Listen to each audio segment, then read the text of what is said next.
بھائیوں اور بہنوں، اگر آپ تہجد جتنا ثواب کمانا چاہتے ہیں تو یہ ایک تسبیح اپنے اوپر لازم کر لیجئے۔ اٹھتے بیٹھتے چلتے پھرتے آپ یہ تسبیح پڑھتے رہیے۔ ایک مرتبہ درود شریف پڑھ لیں اور اس ویڈیو کو پورا دیکھیں تاکہ آپ بھی اس سے زیادہ فائدہ حاصل کر سکیں۔ یہ تسبیح پڑھنے سے تہجد جتنا ثواب انسان کو ملتا ہے۔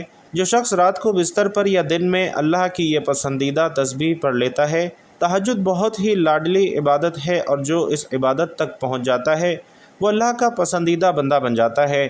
تہجد کی نماز اس بات کا ثبوت ہے کہ اللہ آپ سے محبت کرتا ہے اور آپ بھی اللہ سے محبت کرتے ہیں۔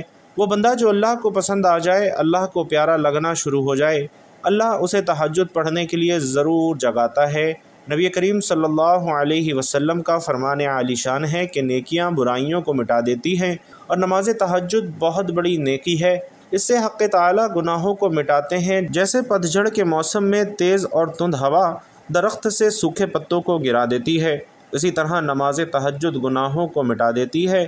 تہجد پڑھنے سے خدا محبت کرتا ہے، انہیں دیکھ کر خوش ہوتا ہے۔ تہجد پڑھنے والوں کے چہرے پر رونق ہوتی ہے۔ اللہ پاک تہجد پڑھنے والوں کے چہروں کو حسین کر دیتے ہیں۔ تہجد بدن سے ہر بیماری کو دور کر دیتی ہے۔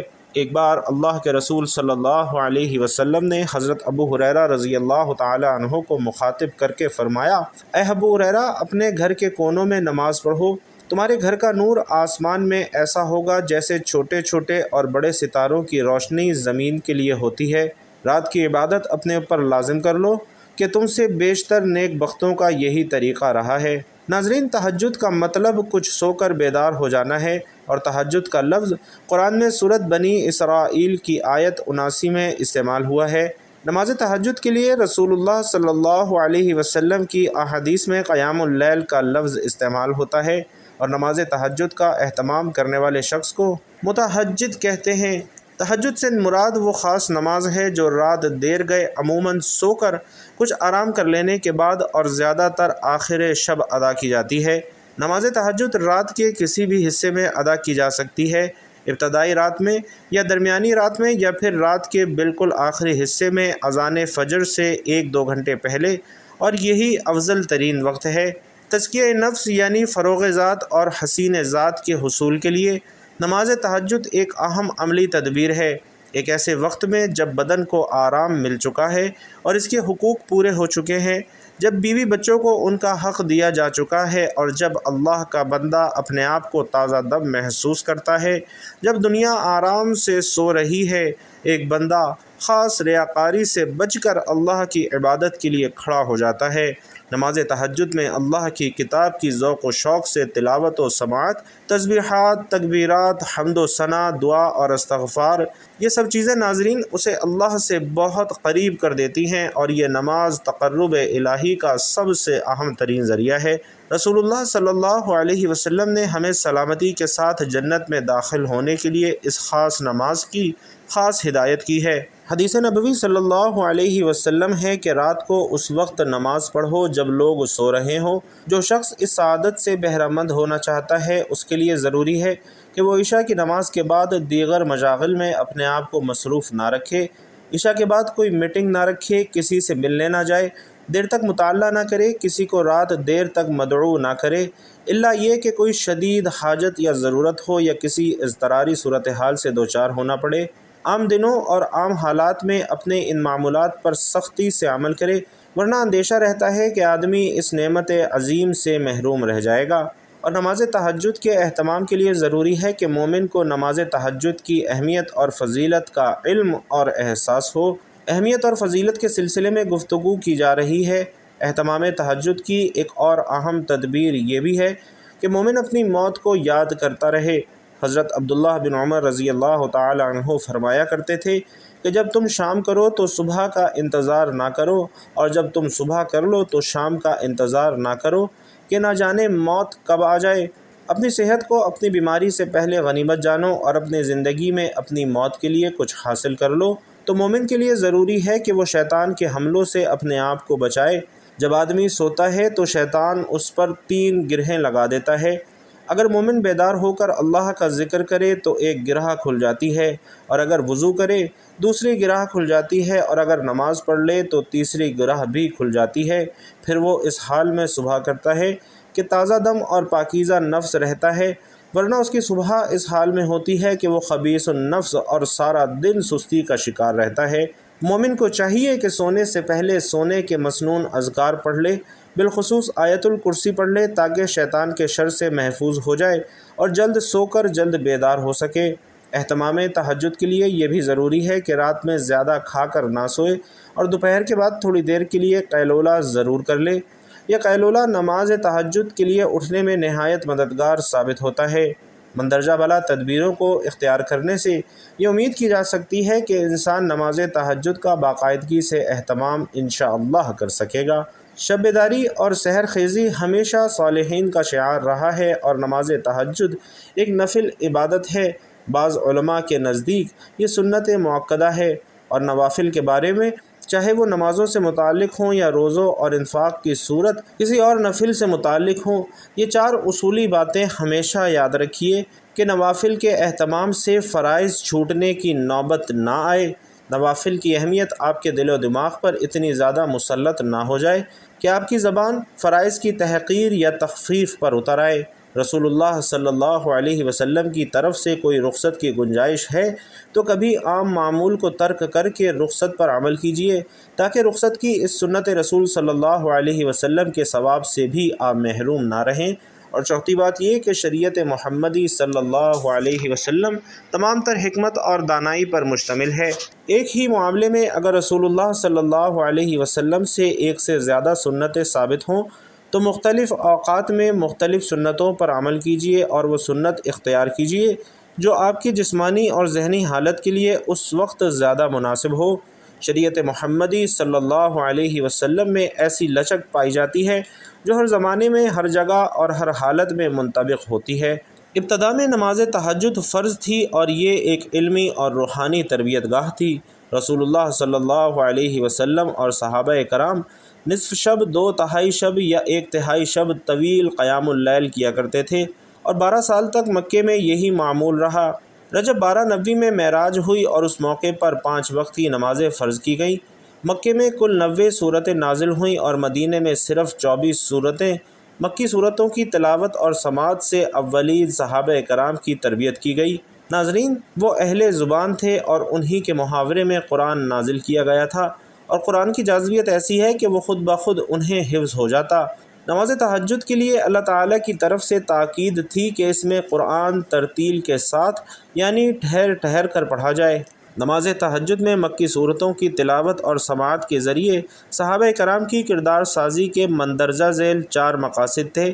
پہلا یہ کہ عقیدہ توحید کو راسخ کرنا اور عقیدہ توحید کے عقلی، نفلی، آفاقی اور تاریخی دلائل سے صحابہ کرام کو مسلح کرنا تاکہ وہ شرک کا ابطال کرتے ہوئے اور اس کے غیر فطری اور غیر عقلی ہونے کو مشرکین عرب پر ثابت کر سکیں۔ عقیدہ توحید کی جامعیت کو سمجھ کر شرک فی الذات، شرک فی الصفات، بالخصوص شرک فی العلم، شرک فی الاختیار اور شرک فی العبادہ اور شرک فی الحکم سے خود بھی بچنا اور دوسروں کو بھی مطمئن کرنا اور قائل کر کے دوسروں کو بھی شرک سے بچانا۔ دوسرا یہ کہ مقام رسالت اور منصب رسالت کو واضح کرنا تاکہ وہ رسول اللہ صلی اللہ علیہ وسلم کے کامل وفادار بن کر دعوت و تبلیغ کا کام کر سکیں اور توسیع دعوت کے اگلی مدنی مراحل کی طرف گامزن ہو سکیں۔ تیسرا، عقیدہ آخرت کو راسخ کرنا اور عقیدہ آخرت کے عقلی، نفلی، آفاقی اور تاریخی دلائل سے صحابہ کرام کو مسلح کرنا تاکہ وہ منکرین آخرت کے شکوک و شبہات کو دور کرتے ہوئے پورے اعتماد کے ساتھ دعوت و تبلیغ کا کام کر سکیں۔ آخرت کے مناظر کو چشم تصور سے دیکھیں، موت، قیامت، جنت اور دوزخ کو ایک زندہ حقیقت کی طرح محسوس کریں اور اپنے روشن مستقبل کے لیے جان و مال کی قربانی کے لیے تیار ہو جائیں۔ اور چوتھا یہ کہ صحابہ کرام میں مخالفین کی اذیت رسانی پر صبر اور تحمل اور برداشت کی صفات پیدا کرنا تاکہ وہ مشرک قیادت کے آگے سینہ سپر رہیں اور ان سے مرعوب نہ ہونے پائیں۔ ناظرین، یہ چاروں مقاصد نماز تہجد کی علمی اور روحانی تربیت گاہ سے حاصل ہوئے، جس میں اصل مربی خود رسول اللہ صلی اللہ علیہ وسلم اور قرآن کی 90 مکی صورتیں تھیں، جنہیں صحابہ کرام یاد کر لیا کرتے تھے، سمجھتے تھے، ان پر غور و فکر کرتے تھے اور دعوت و تبلیغ میں استعمال کرتے تھے۔ اسی عبادت پر مشتمل تربیت گاہ سے ہو کر حضرت ابوبکر، حضرت علی، حضرت عثمان، حضرت سعد بن ابی وقاص، حضرت عبد الرحمن بن عوف، حضرت عمار بن یاسر، حضرت مصعب بن عمیر، حضرت عبداللہ بن مسعود، حضرت طلحہ، حضرت زبیر، حضرت ارقم بن ابی ارقم رضی اللہ تعالی عنہ اور دیگر صحابی گزرے، اور اسی کے نتیجے میں آگے چل کر مدینہ منورہ میں مسلمانوں کو ایک عظیم تربیت یافتہ قیادت میسر آئی۔ چنانچہ آپ صلی اللہ علیہ وسلم اور صحابہ کرام کی تہجد گزاری کے شان میں اللہ تعالیٰ نے فرمایا کہ بلا شبہ آپ کا رب جانتا ہے کہ آپ کبھی 2/3 رات کے قریب اور کبھی آدھی رات اور کبھی 1/3 رات عبادت میں کھڑے رہتے ہیں، اور آپ کے صحابہ کا ایک گروہ بھی آپ کے ساتھ نماز تہجد میں یہ عمل کرتا ہے۔ محترم ناظرین، نمازوں میں فرض نمازوں کا درجہ سب سے بلند ہے۔ ایک بندہ مومن کسی فرض نماز کو ترک کرنے یا اسے قضا کرنے کا خیال بھی دل میں نہیں لا سکتا۔ جو شخص کسی فرض نماز کے وقت کو ضائع کر دیتا ہے، اگر وہ ساری زندگی بھی نماز پڑھے تو وقت مقررہ کی نماز کا اجر حاصل نہیں کر سکتا۔ فرض نمازوں کے بعد نوافل کا مقام ہے، لیکن نوافل میں سب سے اعلیٰ مقام نماز تہجد کا ہے، اور اسی لیے اس کا خصوصیت کے ساتھ اہتمام کیا جانا چاہیے۔ رسول اللہ صلی اللہ علیہ وسلم فرماتے ہیں کہ فرض نماز کے بعد سب سے افضل نماز درمیانی رات کی نماز یعنی نماز تہجد ہے، اور قرآن کریم میں 8 مقامات پر نماز تہجد کا ذکر آیا ہے۔ سورۃ بنی اسرائیل میں نماز تہجد کی وجہ سے رسول اللہ صلی اللہ علیہ وسلم کو مقام محمود پر فائز کرنے کا وعدہ کیا گیا ہے۔ اسی طرح سورۃ الفرقان میں عباد الرحمن کی صفات بیان کی گئی ہیں کہ وہ نماز تہجد کے طویل سجدوں اور طویل قیام میں عذاب جہنم سے پناہ مانگتے ہیں۔ سورۃ الذاریات متقین کے لیے نماز تہجد میں التزام استغفار کی وجہ سے جنت کے باغات، چشموں اور انعامات الہی کا تذکرہ کیا گیا ہے۔ سورۃ السجدہ میں بتایا گیا ہے کہ اہل ایمان کے پہلو رات کو بستروں سے الگ رہتے ہیں اور وہ خوف اور طمع کے ساتھ اپنے رب کو پکارتے ہیں۔ سورۃ المزمل میں رسول اللہ صلی اللہ علیہ وسلم اور صحابہ کرام کی تعریف کرتے ہوئے اللہ تعالیٰ فرماتا ہے کہ تمہارا رب تمہارے قیام اللیل کو جانتا ہے، یعنی عظیم اجر سے نوازے گا۔ اسی صورت میں تہجد کے 2 مقاصد بیان کیے گئے ہیں۔ اس سے نفس سرکش پر قابو پایا جا سکتا ہے اور یہ تفقہ فی القرآن کے لیے مناسب اور سازگار ہو سکتا ہے۔ اسی طرح سورۃ الدہر میں رات کو طویل سجدوں اور تسبیح کے ساتھ طویل قیام کا حکم دیا گیا ہے۔ سورۃ الانشراح کی آخری آیت رسول اللہ صلی اللہ علیہ وسلم کو حکم دیا گیا ہے کہ جب آپ فارغ ہو جائیں تو کمر بستہ ہو جائیں اور اپنے رب کی طرف راغب ہو جائیں، اسی سے لو لگا لیں، اور سورۃ الزمر میں تفصیل آگے آ رہی ہے۔ رسول اللہ صلی اللہ علیہ وسلم فرماتے ہیں کہ جنت میں ایک اعلیٰ ترین درجہ مقام محمود ہے، اور یہ مقام صرف ایک شخص کو دیا جائے گا، اور میں امید کرتا ہوں کہ یہ مقام مجھے ہی عطا کیا جائے گا۔ قرآن مجید میں نبی کریم صلی اللہ علیہ وسلم کو نماز تہجد کا حکم دیتے ہوئے بتایا گیا ہے کہ بعید نہیں یہ مقام آپ صلی اللہ علیہ وسلم کو عطا کیا جائے۔ ارشاد باری تعالیٰ ہے، اور اے محمد صلی اللہ علیہ وسلم رات کو تہجد پڑھیے، یہ آپ کے لیے نفل ہے، بعید نہیں کہ آپ کا رب آپ کو مقام محمود پر فائز کر دے۔ ناظرین، اس آیت سے یہ معلوم ہوتا ہے کہ مقام محمود کے مقام اور مرتبے کا جو نبی کریم صلی اللہ علیہ وسلم کے ساتھ خاص ہے، نماز تہجد کے ساتھ گہرا ربط اور تعلق ہے۔ نماز تہجد عباد الرحمن کا وظیفہ ہے، یعنی رحمان کے خاص عبادت گزار بندوں کا معمول ہے جو کہ اس کی رحمانیت کے مستحق ہیں۔ چنانچہ سورۃ الفرقان میں ارشاد ہوتا ہے کہ رحمان کے خاص بندے وہ ہیں جو اپنے رب کے حضور سجدے اور قیام میں راتیں گزارتے ہیں، جو دعائیں کرتے ہیں، اے ہمارے رب جہنم کے عذاب سے ہم کو بچا لے، اس کا عذاب تو جان کو لاگو ہے، وہ تو بڑا ہی برا مستقر اور مقام ہے۔ تو معلوم ہوا کہ نماز تہجد میں طویل قیام اور طویل سجدے مطلوب ہیں۔ رحمان کے بندے وہ ہیں جو اللہ کی رحمت کے طالب ہیں۔ ان کی صفات میں سے ایک صفت یہ بھی ہے کہ وہ سجود اور قیام میں رات گزارتے ہیں، اور اس آیت کے الفاظ سے یہ بھی معلوم ہوتا ہے کہ تہجد کے وقت عذاب دوزخ سے نجات کی دعائیں بھی مانگنی چاہیے۔ نماز دراصل ذکر اللہ یعنی اللہ کی یاد کا نام ہے، اور سجدے کی حالت میں اللہ کا قرب اپنی انتہا پر ہوتا ہے اور دعاؤں سے بھی اللہ کا قرب حاصل ہوتا ہے۔ نماز تہجد سے اللہ کا تقرب حاصل ہوتا ہے اور ایک مومن کے درجات میں اضافہ کیا جاتا ہے، اسے جنت میں عالی شان اور نادر محلات عطا کیے جاتے ہیں۔ حضرت ابو مالک اشعری رضی اللہ تعالیٰ عنہ سے روایت ہے کہ رسول خدا صلی اللہ علیہ وسلم نے فرمایا، بلا شبہ جنت میں ایسے شفاف شیشوں کے محل ہیں جن کا بیرونی حصہ اندر سے اور اندرونی حصہ باہر سے نظر آتا ہے۔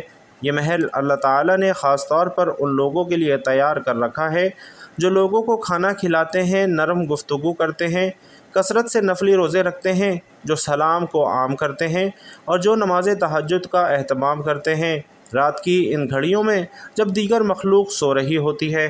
تو محترم ناظرین، اب آپ کو بتاتے ہیں کہ یہ وظیفہ، یہ تسبیح آپ نے کیسے کرنی ہے۔ اس کے لیے نہ وقت کی پابندی ہے، نہ جگہ کی قید ہے، آپ کو جب جہاں جیسے وقت ملتا ہے آپ یہ تسبیح پڑھ سکتے ہیں۔ تو سب سے پہلے آپ نے درود پاک پڑھنا ہے۔ خیر و برکت اور ثواب کی نیت سے ایک ساتھ مل کر بھی درود ابراہیمی کی تلاوت کرتے ہیں۔ اللہم صلی علی محمد وعلی آل محمد کما صلیت علی ابراہیم وعلی آل ابراہیم انک حمید مجید۔ اللہم بارک علی محمد وعلی آل محمد کما بارکت علی ابراہیم وعلی آل ابراہیم انک حمید مجید۔ درود پاک پڑھنے کے بعد آپ نے ایک تسبیح سبحان اللہ و بحمدہ سبحان اللہ العظیم کی پڑھنی ہے، اور اس کے بعد آپ نے سورۃ البقرہ کی آخری 2 آیات 21 مرتبہ پڑھنی ہے۔ سورۃ البقرہ کی آخری 2 آیات میں بھی آپ کے لیے پڑھ دیتا ہوں۔ آمن الرسول بما انزل الیہ من ربہ والمؤمنون کل آمن باللہ وملائکتہ وکتبہ ورسلہ لا نفرق بین احد من رسلہ وقالوا سمعنا واطعنا غفرانک ربنا والیک المصیر لا یکلف اللہ نفسا الا وسعها لها ما کسبت وعلیہا ما اکتسبت ربنا لا تؤاخذنا ان نسینا او اخطأنا ربنا ولا تحمل علینا اصرا کما حملته علی الذین من قبلنا ربنا ولا تحملنا ما لا طاقة لنا به واعف عنا واغفر لنا وارحمنا انت مولانا فانصرنا علی القوم الکافرین۔ ناظرین، سورۃ البقرہ کی یہ آخری 2 آیات 21 مرتبہ پڑھنے کے بعد آپ نے دوبارہ درود پاک پڑھنا ہے، اور اس کے بعد اللہ تعالیٰ سے دعا مانگنی ہے۔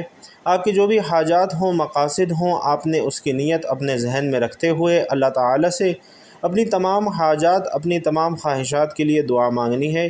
انشاءاللہ اس عمل کی برکت سے اللہ تعالیٰ آپ کی تمام جائز حاجات کو پورا فرمائے گا، کیونکہ یہ تسبیح اللہ تعالیٰ کی بہت ہی پسندیدہ تسبیح ہے، اور اس تسبیح کی برکت سے اللہ تعالیٰ انسان کو وہ سب کچھ عطا کرتا ہے جو انسان کی سوچ میں ناممکن ہوتا ہے۔